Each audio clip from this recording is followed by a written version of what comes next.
ಗರ್ದಿಗಮತ್ ವೀಕ್ಷಕರಿಗೆ ನಮಸ್ಕಾರಗಳ್ರಿ. ನಮ್ಮ ಬೆಳಗಾವಿ ಜಿಲ್ಲೆ ರಾಜ್ಯದ ಅನೇಕ ಹಾಲು ಮತ ಸಮಾಜದವರು ಕಾಂಗ್ರೆಸ್ ಪಕ್ಷ ಅಧಿಕಾರಕ್ಕೆ ಬರಬೇಕಾದ್ರೆ ನಮ್ಮ ಕಾಂಟ್ರಿಬ್ಯೂಷನ್ ಭಾಳ ಐತೆ ಅಂತ ಹಾಲು ಮತ ಸಮಾಜ ಎದ್ದು ತಟ್ಕೊಂಡು ಹೇಳ್ತಿತ್ತು. ಅವ್ರದ್ದೇ ಸಮಾಜದ ಮುಖ್ಯಮಂತ್ರಿ ಸಿದ್ದರಾಮಯ್ಯನೂ ಮಾಡಿರು. ಮಾನ್ಯನ ಸಿದ್ದರಾಮಯ್ಯನವರ ಅಧಿಕಾರ ಪದತ್ಯಾಗ ಮಾಡಬೇಕಾದಂಥ ಸಂದರ್ಭ ಅಂತ. ಇನ್ನು ಬೆಳಗಾವಿ ಜಿಲ್ಲೆಗೆ ಬಂದಾಗ ಇಲ್ಲೂ ಹಾಲು ಮತ ಸಮಾಜದ ಅನೇಕ ಧುರೀಣರು ಇವತ್ತು ಅವರಿಗೆ ಲೋಕಸಭಾ ಟಿಕೆಟ್ ಕೊಡ್ತೇವಂತ ಹೇಳಿದರು, ತಪ್ಪಿತು. ವಿಧಾನ ಪರಿಷತ್ ಹಾಲಿ ಇದ್ದಂಥ ವಿವೇಕರಾವ್ ಪಾಟೀಲ್ರಿಗೆ ಕುಂಡಲಿಲ್ಲ. ಆನಂತರ DCC ಬ್ಯಾಂಕ್ನಾಗ ಹಾಲು ಮತ ಸಮಾಜದವ್ರು ಒಂದಿಬ್ಬರು 3 ಮಂದಿ ಇದ್ದರು, ಅವ್ರಿಗೂ ಈ ಸಲ DCC ಬ್ಯಾಂಕ್ನಾಗ ಪ್ರಾತಿನಿಧ್ಯ ಸಿಗಾಕಿಲ್ಲ.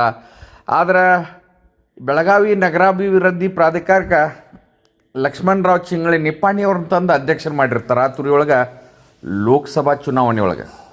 ಆದರೆ ಇರುವಂಥ ಅದು ಒಂದು ಬೂಡಾ ಸ್ಥಾನವನ್ನು ಇವತ್ತು ಬೆಳಗಾವಿ ಉತ್ತರ ಶಾಸಕ ರಾಜು ಸೇಠ್ ಅವರಿಗೆ ಮಾಡಿದಾರಂತ ಆದೇಶ ಬಂದೈತೆ. ಅಂದರೆ ಒಟ್ಟಾರೆ ಬೆಳಗಾವಿ ಜಿಲ್ಲೆಯೊಳಗೆ ಹಾಲು ಮತ ಸಮಾಜ ಇವತ್ತು ಕಾಂಗ್ರೆಸ್ ಪಕ್ಷದಿಂದ ಅನ್ಯಾಯ ಆತೇನ, ಇರುವಂಥ ಬೂಡಾಕರಾದರೂ ಅಲ್ಲಿ ಒಬ್ಬರು ಹಾಲು ಮತ ಸಮಾಜದವ್ರು ಅದಾರ ಅನ್ನುವಂಥ ಒಂದು ಭಾವನಾ ಬೆಳಗಾವಿ ಜಿಲ್ಲೆ ಹಾಲು ಮತ ಕುರುಬ ಸಮಾಜಕ್ಕಿತ್ತು. ಆದರೆ ಒಟ್ಟಾರೆ ಈಗ ಈ ಇರುವಂಥ ಸ್ಥಾನಗಳನ್ನೆಲ್ಲ ಕೊಡಬೇಕಾದಂಥ ನಾಮಿನೇಷನ್ಗಳನ್ನೆಲ್ಲ ಇವತ್ತು ಹಾಲು ಮತ ಸಮಾಜದವರಿಂದ ಕಿತ್ಕೊಳ್ಳೋದು ನೋಡ್ರೆ ಮುಂದಿನ ದಿನಮಾನದಾಗ ಹಾಲು ಮತ ಸಮಾಜ ಏನೇನು ನಿರ್ಣಯ ತೊಗೋತೈತಿ ನೋಡ್ಬೇಕು.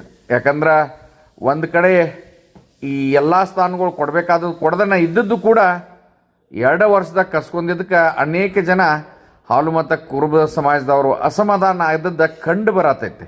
ಅದಕ್ಕೆ ರಾಜು ಸೇಠ್ರಿಗೆ ಏನು ಅಧ್ಯಕ್ಷರಾಗಿದ್ದಾರೆ, ಅವ್ರಿಗೆ ಒಳ್ಳೇದಾಗಲಿ. ಆದರೆ ಹಾಲು ಮತ ಸಮಾಜಕ್ಕೆ ಅನ್ಯಾಯ ಆಗೈತೆ ಅಂತ ಅವ್ರ ಅನುಯಾಯಿಗಳು ಹೇಳಿದ್ನ, ಹಾಲು ಮತ ಸಮಾಜದವ್ರು ಹೇಳಿದ್ನ ಮುಂದೆ ಹೇಳ್ತಾನೆ. ನಮಸ್ಕಾರ.